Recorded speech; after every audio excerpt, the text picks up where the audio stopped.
Vamos dar uma linda salva de palmas para Ele. Aleluia.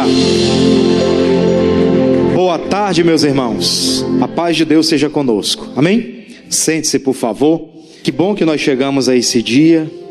Chegando mais um final de mês, né? Como o tempo voa. E é justamente um pouquinho sobre isso que nós vamos tratar aqui hoje. Mas eu quero, antes de entrar na mensagem, preparar você para o seguinte aspecto daquilo que nós vamos tratar hoje. Existe uma eternidade nos esperando, pessoal. Você concorda com isso, sim ou não? Para onde nós vamos não tem indústria, não tem mais nada o que se fazer. Existe uma eternidade nos aguardando. E nós temos que fazer uma simples expectativa. Qual? A de que quando chegar o tempo da eternidade, nós estejamos do lado de Cristo. E para isso a gente precisa, durante a nossa trajetória terrena, fazer o esforço ao máximo para dar atenção àquilo que o Senhor fala. A fé vem pelo ouvir da palavra. Se nós dermos atenção àquilo que Ele fala, realmente procurarmos entender aquilo que o Senhor quer da nossa vida, com certeza nós vamos errar muito pouco, né? Se dermos atenção àquilo que Ele fala e pôr em prática, provavelmente os nossos erros serão os mínimos, porque não tem como não errar, somos carne. Concorda comigo, sim ou não? Carne, natureza humana. Pode ser que em uma situação, um momento ou outro venhamos a falhar, mas não viveremos na prática do pecado. A palavra vai nos dirigir, vai nos dar o caminho, e nós vamos fazer conforme aquilo que Deus está mandando. Eu queria abrir com você o Evangelho de Mateus, capítulo 17. Vamos lá? Evangelho de Mateus, capítulo 17. Isso aqui é o ponto de partida da mensagem de hoje. Evangelho de Mateus, capítulo 17, versículo 1. Mateus, capítulo 17, versículo 1. Está na tela também para você acompanhar. Vamos ler a palavra? Diz assim, ó. 6 dias depois, tomou Jesus consigo a Pedro e a Tiago e a João, seu irmão, e os conduziu em particular a um alto monte, e transfigurou-se diante deles, e o seu rosto resplandeceu como o sol, e as suas vestes se tornaram brancas como a luz. E eis que lhes apareceram Moisés e Elias falando com ele. E Pedro, tomando a palavra, disse a Jesus: Senhor, bom é estarmos aqui. Se queres, façamos aqui 3 tabernáculos, um para ti, um para Moisés e um para Elias. E estando ele ainda a falar, eis que uma nuvem luminosa os cobriu, e da nuvem saiu uma voz que dizia: Este é meu filho amado, em quem me comprazo. Fazer o quê? Escutai-o. E os seus discípulos, ouvindo isso, caíram sobre o seu rosto e tiveram grande medo. Isso aqui basta para nós. O que é interessante nesse assunto que nós vamos tratar aqui hoje, sobre escutar o Senhor? Naquele dia, Jesus ele quis revelar para os seus discípulos, Pedro, Tiago e João, algo que não seria revelado a outro. Ele estava querendo preparar eles para a eternidade. Logo, logo, Jesus teria que passar pelo processo de crucificação, e eles dariam continuidade à obra na terra. Então eles precisavam aprender para pôr em prática. E aí Jesus, pensando nisso, né, preparando eles, chama eles para aquela comunhão, para o alto monte. E ali naquele momento em que ele está reunido com eles 3, ele transfigura o seu rosto, o seu semblante, e apresenta a sua face celestial. Ele deixa de lado a sua humanidade e apresenta a sua face celestial, de Filho de Deus encarnado. E aí aparecem 2 figuras juntamente com ele naquele momento. A figura de Elias e a figura de Moisés. Moisés, o representante da lei, e Elias, o representante dos profetas, ou seja, dispensações que já passaram. Aí o Pedro, não entendendo muito bem o que estava acontecendo, tem outra tradução que é o Evangelho de Marcos, fala que não entendendo o que ele dizia, ele falou: Senhor, é bom estarmos aqui, eu vou preparar 3 tabernáculos, um para o Senhor, um para Moisés e o outro para Elias. O Pedro fez isso, ó, equiparou Jesus ao profeta Elias e ao sacerdote, ao líder espiritual Moisés. Comparou Jesus às duas dispensações passadas. Só que Jesus, ele é superior a todos eles, certo? Jesus é Deus encarnado. Eles eram homens que morreram e não voltaram mais. Jesus morreria, mas ele ressuscitaria. Ele, não entendendo isso, ele abre a boca e fala: vamos preparar 3 tabernáculos. Aí o interessante está no versículo 5, que eu quero enfatizar com você, que estando ele ainda a falar, ele nem sequer conseguiu finalizar aquilo que ele estava tratando, eis que uma nuvem luminosa cobriu, e da nuvem saiu uma voz. O que a voz dizia? Este, se referindo a Jesus, é o meu filho amado, em quem me comprazo. Fazer o quê? Escutai-o. Em outras palavras, Pedro, se você quer chegar a algum lugar, se você realmente estiver interessado em aprender sobre eternidade, ouça o meu filho amado. Não dê ouvido a outra coisa. Pastor, então quer dizer que foi abolido aquilo que aconteceu no período de Moisés? Foi abolido aquilo que aconteceu no período dos profetas e que Elias era o representante deles? Não. Só que hoje nós vivemos no tempo de quê? Da dispensação do Messias, do Salvador. Lá na época de Moisés, ele tinha alguns costumes que era para a época dele. No tempo dos profetas havia alguns costumes que era de quem? Dos profetas. Você lembra que na época dos profetas, eles falavam diretamente com as pessoas pela boca de Deus? Lembra do profeta Isaías, que chegou para o Ezequias, personagem que estudamos há um tempo atrás, e ele falou o seguinte: olha, Ezequias, Deus mandou dizer uma coisa para você: põe a tua casa em ordem, porque morrerás e não viverás. Ou seja, naquela época Deus falava de várias maneiras. Hebreus capítulo 1, versículo 1, vou pedir para colocar na tela. Hebreus capítulo 1, versículo 1, olha só o que está lá. Havendo Deus antigamente falado muitas vezes e de muitas maneiras aos pais, pelos profetas, a nós falou nesses últimos dias por quem? Pelo Filho. Ou seja, é para dar atenção àquilo que foi falado pelo Elias, ou é para dar atenção àquilo que Jesus falou? É aquilo que Jesus falou. Nós vivemos num tempo, pessoal, em que muita gente por aí fala muita coisa, e a única coisa que realmente interessa, que realmente vale, é aquilo que Jesus falou. Está cheio de pseudos profetas aí. Eis que eu te revelo, eis que eu te digo, eis que eu te mostro, Deus mandou te dizer, eu estou vendo agora que você está com um problema na sua vida. Fica jogando sugestões, né? Rede social é uma benção, mas às vezes quando você abre a rede social é cada uma. Eu não tinha TikTok não, esses dias eu baixei o TikTok. Aí eu vou baixando o TikTok, vou passando aqui, aí uns profetas assim de noite, umas mulheres, uns senhor, às vezes umas senhorinha, umas profetadas danadas que eu fico olhando aquilo, eu digo, meu Deus, não tem uma Bíblia ali para ler. Aí tem gente que gasta tempo assistindo isso, ao invés de dar ouvido a quem? A quem interessa. Se eu quero eternidade, o que me interessa são as palavras de Jesus. Pelo amor de Deus, vamos ter cuidado com isso. Diga graças a Deus, irmãos. Cuidado com isso. Não, porque tem umas pessoas ali que elas oram pela gente. Gente, nós temos uma cobertura espiritual. Amém? Nós temos a direção que é dada por Deus para o ministério, pelo missionário R.R. Soares. Pastor Jamil, que é o pastor da igreja, está sempre orando por todo mundo.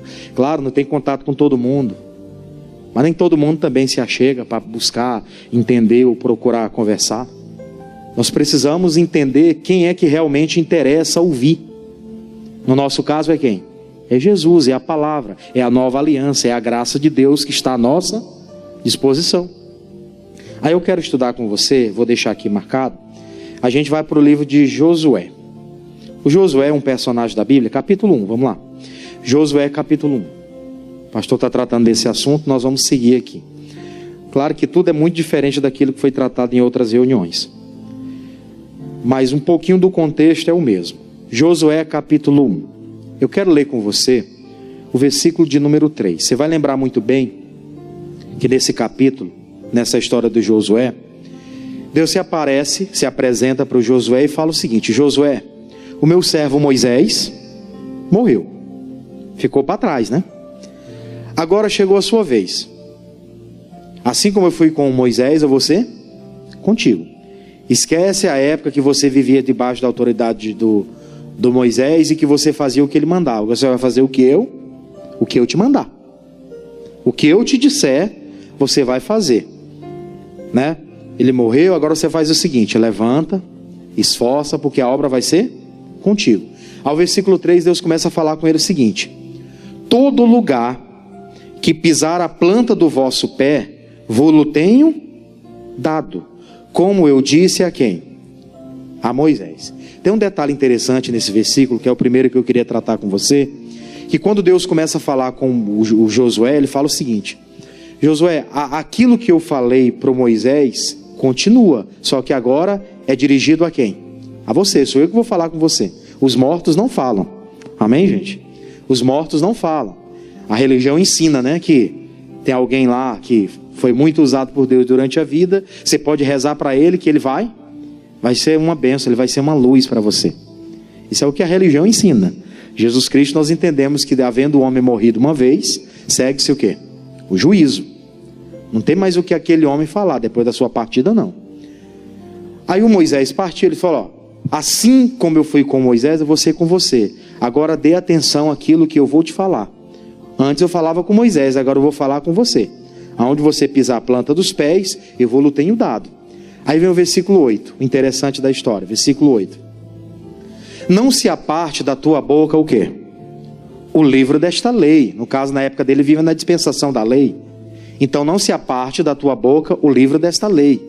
Antes medita nele de dia e de noite, para que tenhas cuidado de fazer conforme tudo quanto nele está escrito, porque então farás prosperar o teu caminho, e o que mais? E então prudentemente te conduzirás. Falou: Josué, você só vai ter resultado, as coisas só vai fluir para você, se você der atenção à lei que está regindo agora. No tempo dele, que estava em atuação, era a lei que Deus havia dado para Moisés. Moisés foi, a lei ficou, porque a lei veio de quem? Veio de Deus. Então, você vai guardar a sua vida, e você vai basear tudo que você vai fazer de acordo com aquilo que está escrito. Não fuja disso. Não fuja disso. Em outros momentos ele falou: não te desvia nem para a direita e nem para a esquerda. Fica firme na onde? No caminho que foi dado para você. Não foge disso, Josué. Você quer realmente viver a diferença, pisar a planta dos pés e conquistar? Não fuja da palavra que foi dada para você. Não fuja daquilo que foi entregue para você. Você sabe por que tem muita gente que perdeu bênção? Porque Deus salvou ela num lugar, e ela ficou perambulando para vários lugares. Ela não decidiu onde ela quer ficar. Isso é muito perigoso, gente. Tem pessoas que ela fugiu daquilo que Deus deu para ela um dia. Estou falando de gente que também saiu daqui para outro lugar, e gente que veio de outro lugar para cá. Foi Deus que mandou? Se foi na direção, amém. E se não foi? Uma coisa assim, eu não gostei, e eu então me chateei com alguma coisa. Os homens vêm e vão. Concorda comigo, sim ou não? O ser humano passa pela nossa vida. Eles não são permanentes. Eles não são donos da lei que nós estamos obedecendo. Eles não são donos da lei que eu me submeto pela palavra. Certo? Às vezes as pessoas olham muito para o ser humano, para a figura humana. E elas começam a julgar as coisas por causa da figura humana, que às vezes ela observa, e que ela tem algum tipo de divergência. Ela começa a se apartar da palavra. Já vi muita gente que saiu do evangelho porque ficou chateada com alguém. Quer dizer, ela ficou chateada com algo, com alguma coisa, e ela larga Jesus, né? O dono da verdade, da palavra. Aquele que deu para ela o mandamento. Ela deixa de lado por uma simples divergência que tem com alguém. Esse risco nós vamos correr, porque nós somos carne. Mas não faça isso em hipótese alguma por causa do homem. Nosso negócio é com quem? Com Deus. Deus falou para Josué: Josué, olha para a lei de dia e de noite. Medita nela, para que você seja conduzido de forma prudente no caminho. As coisas vão acontecer se você ficar na palavra. Se você der ouvido àquilo que Deus disse. Fora disso, Deus não tem compromisso. Fora daquilo que Ele falou, Ele não se compromete. Por isso que tem muita gente que reclama por aí afora. Ah, por que tem tanta gente sofrendo na vida? Por que tem tanta gente com problemas? Aí vem a pergunta: ela parou para obedecer a lei que Deus falou para ela? Ou ela está só vivendo? Às vezes as pessoas pedem oração. Muita gente que por aí chega para a gente pede uma oração. Ô irmão, ora por mim. Vamos orar. Nossa responsabilidade como filhos de Deus é unir a fé com as pessoas e orar. Isso nós não podemos deixar de fazer nunca, por quem quer que seja. Mas as pessoas precisam entender que se não obedecer à lei da palavra, Deus não se compromete com ela. Ficou claro isso aqui? Se a pessoa não se comprometer com a lei, não foi o que ele falou? Vamos ler novamente? Tudo quanto nela está escrito, você vai fazer tudo quanto nela está escrito, porque então farás prosperar o teu caminho, e então prudentemente te conduzirá. Não vai ser a figura de um homem que vai te conduzir, vai ser a palavra que você recebeu, ela que vai te conduzir. Aí eu vou pular porque a leitura é grande, vou falar um pouquinho, capítulo 5. Capítulo 5 de Josué. O tempo foi passando, e ele foi aplicando o coração à palavra, e aonde ele estava colocando a planta dos pés, Deus estava abençoando. Aí o capítulo 5, eu quero ler com você a partir do versículo 13. Primeiro eles ultrapassaram o Jordão. Depois de ultrapassarem o rio Jordão, eles chegam à primeira cidade que havia da além do Jordão, que era Jericó. E aí o Josué, ele tomou uma decisão errada. Deus não deu nenhuma palavra para ele dizendo que deveria enviar espias para entrar na cidade, para espiar a terra. Deus falou que onde ele colocasse a planta dos pés seria abençoado, certo? Ele teria aquilo como possessão. Mas em nenhum momento ele consultou a Deus para saber se deveria mandar espias para entrar na cidade ou não. Mas o fato é, ele mandou 2 espias. Os espias entraram em Jericó. Você vai lembrar muito bem que tentaram matar eles, né? E não mataram por causa da misericórdia de Deus. A misericórdia de Deus está em operação, né? Tem gente que comete alguns erros e não acontece nada pior por causa da misericórdia de Deus. Mas Deus não mandou fazer, ele foi lá e fez por conta própria. Aí Deus teve misericórdia, né? E usou a prostituta lá, Raabe, que ficava, né, no muro. Ela morava no muro da cidade. As muralhas eram grandes, ela morava no muro lá. E ela esconde aqueles homens lá na casa dela. Aí ele sai de lá, eles contam a história de como é que era a terra. Aí depois disso é que Deus vai dar uma palavra para ele. Como é que ele vai como é que ele vai derrubar as muralhas de Jericó e entrar na cidade. Até então Deus não tinha dado nenhuma palavra para ele. E ele também não havia perguntado para Deus. Ele tomou uma decisão por conta própria. Aí vem o versículo de número 13, que diz assim: E sucedeu que, estando Josué ao pé de Jericó, levantou os seus olhos e olhou. E eis que se pôs em pé diante dele um homem que tinha na mão uma espada nua. E chegou-se a Josué, a ele, e disse-lhe: És tu um dos nossos ou dos nossos inimigos? Josué perguntando para o anjo.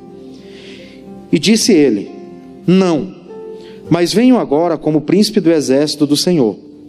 Então Josué prostrou-se sobre o seu rosto na terra e o adorou e disse: Que dizes, meu senhor, ao seu servo? Então disse o príncipe do exército do Senhor a Josué: Descalça o sapato dos teus pés, porque o lugar em que estás é santo. E assim fez Josué. O Josué, quando ele, mandou os espias, teve o livramento dos espias, os espias voltam vivos. Poderia não ter voltado, né? Porque Deus não mandou, mas tudo bem, Deus teve misericórdia. Aí ele está lá aos pés de Jericó, olhando o que nós vamos fazer para entrar nessa cidade. Aí aparece a figura de um anjo. Naquela época era comum. Esse anjo aqui, segundo o que alguns historiadores falam, o pastor até comentou isso uma vez, possivelmente quando ele fala o príncipe, né? Ele estava se referindo a Jesus, que já era o Filho de Deus, que estava lá na criação, que não havia se manifestado na carne ainda, como Filho de Deus, mas ele veio ali para trazer para ele a direção. Aí se apresenta para ele, ele pergunta: És tu um do nosso ou do nosso inimigo? Aí o príncipe: Não, eu vim aqui para ser o suporte para vocês. Eu vim aqui, eu sou o príncipe do Senhor. Aí ele reverencia, né? E ele não rejeita. O anjo não rejeitou. Se fosse outro anjo, como em outras passagens a gente vê na Bíblia, ele rejeitaria, porque o único de ser adorado é quem? É Deus. E Jesus é a segunda pessoa da Trindade. Então ele recebe aquele louvor, ele não rejeita. Ao que tudo indica, provavelmente era Jesus, certo? Aí ele fala o seguinte para ele: Olha, descalça os sapatos dos teus pés, porque o lugar em que tu estás é o quê? Sabe o que ele estava querendo dizer com isso? Josué, eu disse que onde você pisar a planta dos seus pés é sua possessão, mas não sem a minha direção. Descalça os teus sapatos aí, sai da tua direção, deixa que eu tenha uma direção para te dar. Amém, gente? Descalçar o sapato dos pés era o quê? Era dizer para ele, deixa de lado aquilo que você está fazendo, faça o que eu vou te dirigir da agora em diante. Amém, pessoal? Por isso, descalça a sandália dos teus pés, fica naquilo que eu vou te mandar. Somente assim. Aí tem um detalhe, e fez Josué assim, ele fez agora. Primeiro ele errou, não deu ouvidos, mas agora ele começou a dar ouvidos. E você já parou para perceber que o ser humano ele é muito isso, né? Tem dias que ele está dando ouvido, está dando tudo certo. Aí tem dia que ele deixa de dar ouvido, as coisas começam a dar errado. É um velho ciclo vicioso que muita gente já se acostumou a viver. Tempos na obediência e tempos aonde? Fazendo do seu jeito. Afinal de contas está indo tudo muito bem, deixa eu caçar um problema para a cabeça, vou fazer diferente do que Deus mandou, né? As coisas estão indo tudo bem, as pessoas não sabem viverem bem na obediência. Não, está tudo bem, vou continuar firme, vou continuar dando ouvidos. Aí começa a fazer diferente, aí começa a dar problema. Infelizmente é um ciclo vicioso que vem desde a criação até os dias de hoje. Aí Deus começa a falar com ele, ele vai, obedece, descalça a sandália dos pés, quer dizer, era sinal de que ele não iria andar na direção dele, mas na direção que fosse dada por Deus, ouvindo, né? Vou fazer isso. Aí vem o capítulo 6, versículo 1. Ora, Jericó cerrou-se e estava cerrada por causa dos filhos de Israel. Nenhum saía e nem entrava. A cidade lá de Jericó estava com medo deles, né? Então disse o Senhor a Josué, olha, tenho dado na tua mão a quem? E ao seu rei, e os seus valentes e que mais? E valorosos. Vós, pois, todos os homens de guerra, rodeareis a cidade, cercando a cidade uma vez, assim farei por 6 dias. E 7 sacerdotes levarão 7 buzinas de chifre de carneiro diante da arca, e no 7º dia rodeareis a cidade quantas vezes? 7 vezes. E os sacerdotes tocarão as buzinas. Quando ele descalça a sandália dos pés, deixa de lado aquilo que ele achava que era o correto, e ouve o que Deus está falando, aí Deus dá uma ordem para ele. O negócio é o seguinte, a cidade aí é grande, né? Você está vendo o tamanho das muralhas? São extraordinárias, grandes. Porém, você vai entrar na cidade, eu já dei para vocês tudo. Não tem valoroso que segure vocês, não tem rei que segure vocês, não tem valente que são contra vocês. Essa muralha vai cair. Agora é o seguinte, você vai fazer o seguinte, durante 6 dias, uma vez por dia você vai pegar os homens, os valentes de Josué, e vocês vão fazer o seguinte, rodear a cidade. Uma volta por dia, durante 6 dias. Isso aqui era a receita do bolo, tá? 6 dias, todo dia, uma volta só. No 7º dia, vocês vão pegar os sacerdotes com buzinas, você vai pegar os homens valorosos, e vocês vão dar 7 voltas. O último dia é mais pesado, né? O último dia é aquele dia para intensificar. 7 voltas. E aí vocês vão soar a buzina, e as trombetas, né? E o que vai acontecer? As muralhas ruirão. Ele fez tudo conforme o Senhor mandou. Não vou ler tudo porque a leitura é grande, depois você lê em casa. Mas ele fez tudo como o Senhor ordenou. E tiveram vitória sobre Jericó? Muitas vitórias. Foi algo extraordinário que aconteceu. Não era natural alguém gritar ou fazer somente uma volta ao redor de uma muralha e a muralha cair. Naturalmente isso não aconteceria nunca. E tem coisas que, se for olhar com os olhos naturais, nunca vai acontecer, mas se obedecer a palavra vai acontecer. Diga glória a Deus. Tem coisas que naturalmente, se nós formos fazer, vai demorar tempo, mas você está na obediência, vai fazendo o que Deus mandou. Deus faz abreviar o tempo para você. Deus faz as coisas caírem aonde? Nas suas mãos. Como, pastor? Obedecendo a voz dele. Não tem outro jeito. De forma natural eles não entrariam naquelas muralhas, gente. Eu não parei para estudar os diâmetros, a altura. Também é uma coisa que menos interessa para a gente, né? O que interessa é a obediência deles, aquilo que Deus falou, e aquilo que Deus falou que aconteceria, aconteceu. Isso é milagre, e milagre não se explica. Glória a Deus, gente. Milagre não se explica. Estou à espera de um milagre, pastor. Estou orando, estou chorando, Deus tem misericórdia de mim. Não é só assim que Deus opera, não. Eu estou sofrendo, eu acho que Deus vai me abençoar, porque são tantos anos na fé, mas sem entendimento, sem dar ouvido àquilo que Ele fala, não vai acontecer nada. Deus não é sentimento, amém? Deus não é sentimento, Ele tem compromisso com o quê? Com aquilo que Ele falou. Fora disso, Ele não se responsabiliza. Aí o tempo passa, eles tiveram aquela vitória, vem o capítulo 7. Capítulo 7, versículo 1. A leitura é grande, tá? Por isso que eu estou pulando. Capítulo 7, versículo 1. E prevaricaram os filhos de Israel aonde? Prevaricaram os filhos de Israel aonde? No anátema. Vamos ler juntos. Porque Acã, filho de Carmi, filho de Zabdi, filho de Zerá, da tribo de Judá, tomou do anátema, e a ira do Senhor se acendeu contra os filhos de Israel. Como eu falei para vocês agora há pouco, eles entraram naquele ciclo vicioso, né? Fizeram o que era correto, as coisas estavam fluindo, Deus abençoando, estavam caminhando em direção às bênçãos. Aí, naquela época, existia um costume, né? Aquela cidade de Jericó era a primeira, depois do Jordão, né? Então, geralmente tudo que era primícia, aquilo era oferecido a quem? A Deus. Tudo que é primícia pertence a quem? A Deus. Tem gente que faz um voto: Deus, o Senhor me abençoa nesse primeiro salário é do Senhor. Isso aí é uma coisa sua com Deus. Naquela época eles tinham uma aliança. Toda e qualquer primeira conquista pertencia a quem? Isso aqui é de Deus, não toque em nada. Aí eles entram na cidade, aí eles destroem lá os inimigos, né? E aí a Bíblia fala que um certo cidadão chamado Acã, ele vai lá, ele toma uma capa babilônica, ele pega ciclo de ouro, de prata e uma série de coisas, vestes, e por aí vai.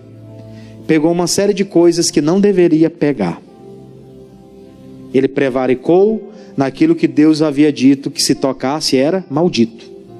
Ele tocou. Aí eles vão guerrear contra uma cidade pequena, que era a cidade de Ai. E quando eles chegam lá, eles voltam com 36 homens mortos. Em nenhum momento na Bíblia Sagrada você vê o Josué fazendo uma oração a Deus: Deus, nós vencemos Jericó, mas agora eu estou orando ao Senhor, me dá uma direção para vencer essa cidade de Ai. Ele não pediu uma palavra. Ele ficou naquilo que os homens disseram para ele. Os homens de guerra falaram, os capitães: cidade lá é pequena, 2 ou 3 mil homens, pode mandar, a gente resolve o problema. Não ouviu a Deus, ouviu a quem? Aos homens. E aí ele volta com 36 mortos. E eu sempre falo aqui, não foram 36 mortos apenas. Naquela época você sabe que a mulher dependia totalmente do homem. A mulher não trabalhava, então ela dependia de quem? Do marido. O marido morreu, como é que a mulher ficava? Viúva. E os filhos? Órfãos. Quem é que adotaria? Isso ali era mais um problema para Israel. Ou seja, por não consultar Deus, não procurar entender o que Deus falava acerca daquele assunto, entrando do jeito que achava que era certo, tiveram uma grande derrota. 36 famílias foram destruídas. Não foram só 36 homens.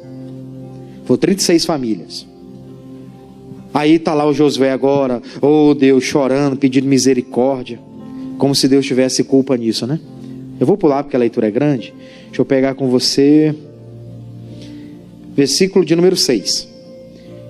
Então Josué rasgou suas vestes e prostrou em terra sobre o seu rosto perante a arca do Senhor até a tarde. Ele e os anciãos de Israel e deitaram pó sobre as suas cabeças. E disse Josué: Ah, Senhor Jeová, porque com efeito fizeste passar a este povo o Jordão, para nos dares nas mãos dos amorreus, para nos fazer perecer? Tomara nos contentarmos em ficarmos da além do Jordão. Ah, Senhor, que direi, pois? O Senhor virou o rosto, as costas diante dos seus inimigos. Ouvindo isso, os cananeus e todos os moradores da terra nos cercarão e nos desarraigarão o nosso nome da terra. E então, o que farás o teu grande nome? Ele começou a lamuriar, a chorar. Senhor, o que eles vão dizer da gente? O Senhor nos abandonou. Era melhor a gente ter morrido da além do Jordão do que ter vindo para cá e passar essa vergonha. Ele estava dizendo: Deus, por que o Senhor não fez nada? E Deus disse: eu não tenho culpa nenhuma disso. Você não me consultou. Você está entendendo a gravidade do que é a pessoa não parar para dar ouvidos ao Senhor? Por isso que lá na nova aliança, lá na frente, Deus falou com o Pedro, que seria o sucessor de Jesus na questão do ministério. Pedro, você realmente quer chegar a algum lugar? Esse é meu filho amado. Ó, escute-o. Escute outro não. Você quer realmente? Escuta ele. Josué, você quer pisar a planta dos pés e conquistar? Escute o que está escrito na lei. Foi o que eu falei para você. Não faça do jeito que você acha melhor, ou não vá pela cabeça do que os homens dizem. Aí Deus revela para ele, versículo de número 10. Então o Senhor disse a Josué: levanta-te, porque está prostrado assim sobre o teu rosto. Israel pecou e até transgrediram o meu concerto que ele tinha ordenado, e tomaram do anátema, e também furtaram, roubaram, e o que mais? Também mentiram, e até debaixo da sua bagagem fizeram o quê? O puseram, pelo que os filhos de Israel não puderam subsistir perante seus inimigos, viraram as costas diante dos seus inimigos, porquanto estão o quê? Amaldiçoados. Essa palavra é muito forte. Não sereis mais convosco, se não desarraigares o anátema do meio. Quer dizer, vocês têm que deixar de ouvir outras coisas e começar a me ouvir. Você quer uma mudança de verdade? Você quer resultados mesmo? Na prática? Comece a me ouvir. Não fique dando ouvido ao que os outros falaram, não. A Bíblia Sagrada tem um exemplo muito claro. Um outro exemplo, que a gente sempre comenta lá do profeta novo. Alguém já viu essa palavra? Profeta novo ou profeta velho? A ordem de Deus: olha, profeta novo, você tem uma missão. Você vai até lá naquele local, você vai profetizar contra aquele altar. Dá a palavra lá, não entra na casa de ninguém, toma café com ninguém, água com ninguém. Você dá o recado e volta por outro caminho. Não volta pelo mesmo caminho que você foi. Você entendeu? Entendi. Foi. Chegou lá, deu o recado conforme Deus falou. E aí no caminho, voltando, aparece um profeta velho. E começa a falar com ele. E aí, senhor, tu foi para onde? Fosse maranhense, né? Senhor, fui pegar uma farinha ali, fui dar um recado ali. Deu o recado lá, tudo bonitinho. Aí ele falou: entra aqui, toma um café comigo na minha casa. Não, Deus mandou ele entrar na casa de ninguém. Imaturo, né? Ao invés de só seguir o caminho, foi dizer o que Deus falou. Imaturidade é bobeira. Não saber segurar as coisas para si, né? Às vezes tem que expor para alguém. Precisa. Aí ele dá ouvido àquilo que o profeta velho começa a falar: rapaz, eu também já fui profeta. Hoje eu já sou mais velho, mas eu fui profeta igual tu. Profetizei, assim, assado. Entra aí, toma um café, descansa. Deita um pouquinho, depois tu segue viagem de novo. Com ar de ajuda, né? Muito cuidado com isso. Às vezes você está na direção de Deus, você está passando por algumas lutas, e vem alguém querendo oferecer alguma facilidade. Nem sempre é Deus quem envia, tá? Não, isso aqui vai me ajudar bastante. Cuidado, discirna se foi Deus ou não. No caso lá do profeta novo, aquele profeta velho que apareceu era o quê? Era um problema para ele. Ele deu ouvido, entrou naquela casa. O fato é, depois que ele sai daquela casa, que ele volta para o caminho, a Bíblia diz que veio um leão e o engoliu vivo. O leão o matou. Acabou a história. Não tinha mais o que ele fazer dali em diante. Ele estava preparando-se para uma eternidade, sim ou não? Mas tinha que ser tão precoce assim, né?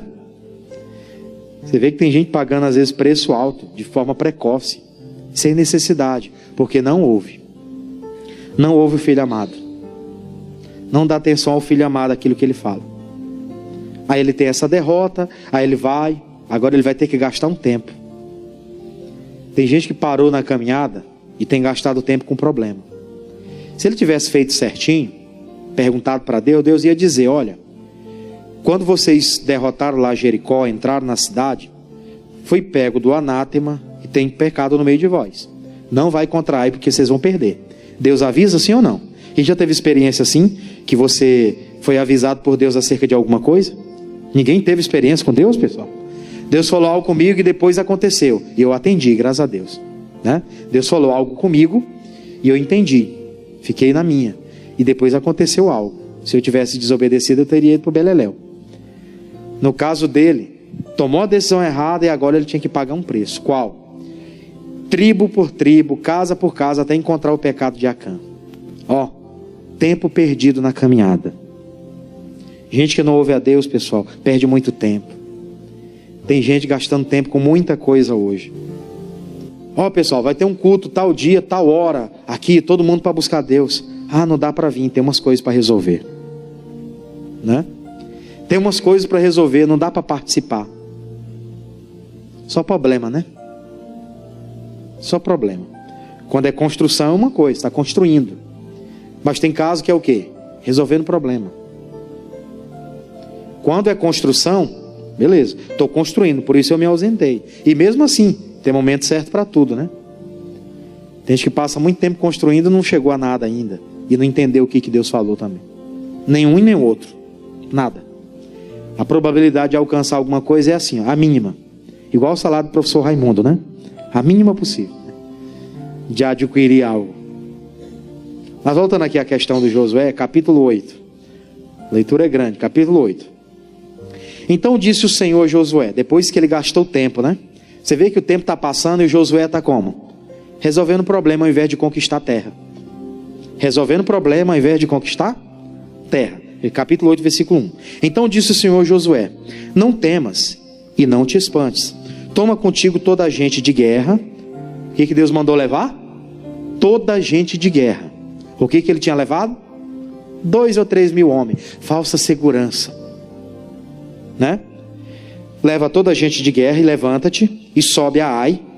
E olha que tenho dado na tua mão o rei de Ai, o seu povo e a sua cidade e a sua terra.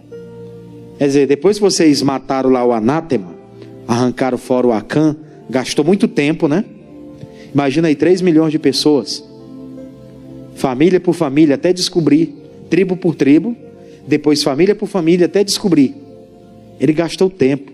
A Bíblia resumidamente fala aqui, mas isso aqui não se sabe quanto tempo especificamente ele gastou, mas não foi pouco não. Aquilo era tempo perdido na jornada para conquistar território.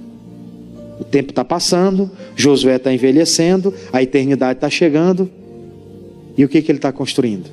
Nada. Sem ouvir a Deus? Altos e baixos, conquistando o mínimo possível. Aí agora Deus diz, sobe porque eu já dei a vitória, mas vai com todo homem de guerra, não vai só com um pouquinho não. Estou mandando levar todo homem de guerra. Se levar só 2 ou 3 mil vai estar em desobediência. Não, tem umas coisas ali para resolver. Eu nem vou colocar todas as forças não. Vai com todas as forças, gente. Vai com todas as forças. Não confia naquilo que está fácil não. A gente confia muito. Ah, está fácil. Está fácil, nesse negócio de está fácil leva uma coça, né? Da facilidade. Não existe facilidade em lugar nenhum. Não existe. Aí eu vou só resumir com você o capítulo 9. Capítulo 9, versículo 1. Capítulo 9, versículo 1. Passa-se mais algum tempo. Capítulo 9, versículo 1. Sucedeu o quê? Ouvindo isso, todos os reis que estavam daquém do Jordão, nas montanhas e nas campinas, e em toda a costa do grande mar e em frente do Líbano, os heteus, os amorreus, os cananeus, os ferezeus, os heveus e os jebuseus, se ajuntaram eles em comum acordo para pelejarem contra Josué e contra Israel. E os moradores de Gibeão, ouvindo que Josué fizera com Jericó e com Ai, usaram também de quê? De astúcia, e foram e se fingiram embaixadores, e tomaram sacos velhos sobre os seus jumentos, e odres de vinho velhos e rotos, e remendados, e nos pés sapatos velhos e remendados, e vestes velhas sobre si, e todo o pão que traziam para o caminho era seco e borolento. E vieram Josué ao arraial de Gilgal, e lhes disseram a ele e aos homens de Israel, vimos de uma terra distante, fazei pois concerto, agora concerto com quem? Eu vou resumir esse texto aqui, porque a leitura é muito grande, depois você lê o capítulo todo. Mas passou mais um pouquinho, depois que eles venceram Ai, aí alguns inimigos que era da cidade seguinte, Gibeão, que era a próxima terra a ser conquistada, eles pensaram o seguinte, bem, eles derrubaram Jericó, passaram o Jordão, venceram Ai, o próximo da lista somos quem? Somos nós. Então nós vamos usar de astúcia. O que nós vamos fazer? Vamos lá e vamos mentir para eles que nós somos um povo distante, que chegamos aqui e queremos pedir algum tipo de apoio para eles. Vamos mentir que nós somos distantes. Se eles falassem que eram os vizinhos deles, aí eles iam entender que eles estavam querendo fazer acordo para não ser tomada a cidade deles. Você está entendendo, sim ou não? Se eles descobrirem que nós somos povo vizinho, nós somos o próximo da lista a ser destruído. Então vamos mentir que nós somos de longe, e assim eles fizeram. Vieram, vestiram vestes velhas, sapatos velhos, trouxeram lá vinho vencido, roupas rasgadas, se fizeram de coitados que tivessem vindo de uma terra distante. E em nenhum momento você vê o Josué orar e pedir para Deus: me dá uma direção sobre esses povos. Aqueles homens chegaram e mentiram com astúcia, dizendo: faz aliança conosco. E o Josué vai lá e faz o quê? Uma aliança com eles. Nós temos que ter muito cuidado, gente. Vai ter muita gente na nossa trajetória que vai chegar querendo amizade, querendo fazer acordo comercial, acordo de famílias, querendo fazer acordo com relação a negócios. Gente querendo fazer aliança de casamento, que você não sabe quem é aquela pessoa de fato. E tem gente que às vezes por necessidade, ou às vezes tem necessidade, porque Josué não tinha necessidade disso, mas por se compadecer, sem entender a coisa, sem consultar Deus, vai lá e toma uma decisão errada. Fez concerto com os inimigos. Lá na frente, os inimigos têm guerra. A cidade de Gibeão foi sitiada. Capítulo 10, versículo 1. Olha só. Capítulo 10, versículo 1. Capítulo 10, versículo 1. Botaram Atos 19, 11, não tem nada a ver ali. Mas vamos lá. Capítulo 10, versículo 1. Aí de Josué. Diz assim: e sucedeu que, ouvindo Adoni-Zedeque, rei de Jerusalém, que Josué tomara a Ai, e tinha destruído totalmente, e fizera a Ai e ao seu rei, como tinha feito a Jericó e ao seu rei, e eis que os moradores de Gibeão fizeram paz com Israel, e estavam aonde? No meio deles, e temeu muito, porque Gibeão era uma cidade grande, como uma das cidades reais, e ainda maior do que Ai, de todos os seus homens valentes. Pelo que Adoni-Zedeque, rei de Jerusalém, enviou mensageiros a Orão, rei de Hebrom, e Pirã, rei de Jarmute, e Jafia, rei de Laquis, e Debi, rei de Eglon, dizendo: subi a mim e ajudai-me, e firamos a Gibeão, porquanto fez paz com Josué e com o filho de Israel. Então se ajuntaram e fizeram 5 reis dos amorreus, e o rei de Jerusalém, e o rei de Hebrom, e o rei de Jarmute, de Laquis e o de Eglon, eles e todos os seus exércitos, e sitiaram a Gibeão e pelejaram contra quem? Contra ela. Todos os povos das outras regiões que quiseram guerrear contra Gibeão, vieram contra Gibeão com força. Agora o Josué tinha que fazer o quê? Defender aquele povo. Ele fez aliança. Ele fez aliança com o Gibeão. O Gibeão tinha guerra, tinha muitos reinos, querendo dar costa neles, tomar território deles. E o Josué tinha que fazer o quê? Defender. Ele fez uma aliança. Já viu que tem gente que compra a briga dos outros e que larga a vida dele de mão? Se todo mundo cuidasse da sua vida assim, todo mundo tem um propósito. Cada um vamos perseguir o nosso propósito. Ninguém teria problema, né? Vamos consultar Deus, Deus vai dar a direção, nós vamos resolver a nossa vida. Às vezes compramos briga dos outros e acabamos parando de construir a nossa história. Isso aqui é sério, gente. Compra a briga de alguém e deixa de construir a sua história. Nós temos que ter um cuidado muito grande com isso. Deus deu uma trajetória para você percorrer. Percorra aquilo que Deus deu para você correr. Não, tem um povo acolá que está precisando de ajuda. Muita calma. Pergunte para Deus como é que funciona essas coisas. Tem gente que trouxe gente para dentro da casa dele e hoje ele perdeu a casa para aquela pessoa. Estou dando um exemplo hipotético. Você trouxe alguém para dentro da sua casa e hoje a pessoa tomou a sua casa. Pastor, então cadê a ajuda aos pobres? O amor ao próximo? As pessoas confundem a ideia do amor, o significado do amor. O amor é você mostrar para a pessoa a verdade. Por isso que a Bíblia diz que Ele nos amou de tal maneira, Jesus nos amou de tal maneira, que deu o seu Filho unigênito, para que todo aquele que nele crê não pereça, mas tenha a vida eterna. Para que todo aquele que nele crê. Quem crê em Jesus não vai perecer. Glória a Deus. Esse é o amor de Deus. Agora, as decisões quem tem que tomar somos quem? Somos nós. Aí ele toma essa decisão, aí vem os inimigos, aí capítulo 10 todo, vai contar aqui a guerra que Josué tem contra aqueles povos para defender os gibeonitas. Mas pastor, não era para ele estar pisando a planta dos pés e ganhando território? Era. Mas agora ele está perdendo tempo guerreando pelos outros. Guerreando pelos outros. É errado ajudar os outros? Não, desde que você não se prejudique. Você está entendendo o que eu estou falando? Que tem gente que às vezes ela prejudica a sua própria casa, a sua própria família, para ajudar os outros. Que valor tem nisso? Né? Eu já vi casos de pessoas, isso já aconteceu na minha família, por isso que eu comento, de pessoas que deixaram de cuidar da família e estavam cuidando de outros casos. O cidadão é casado, tem a esposa dele, está precisando de ajuda, precisando de se cuidar na saúde, ele vai cuidar do sobrinho e esquece de cuidar da esposa. Dá para dar valor num negócio desse? Né? Você já viu que tem casos assim? Talvez você conheça algum caso assim. Ou talvez alguém esteja passando por isso. Eu já passei isso dentro da minha casa. Familiares, né? Acima de mim. Deixou de cuidar da esposa para cuidar de quem? Do sobrinho. O sobrinho tem pai, tem tio, tem outras pessoas, mas tem que ser quem? Tem que largar a família aqui para ir cuidar do sobrinho lá. Você pegar a briga alheia. É ir contra aquilo que Deus ensinou. Você tem que cuidar de quem? Da sua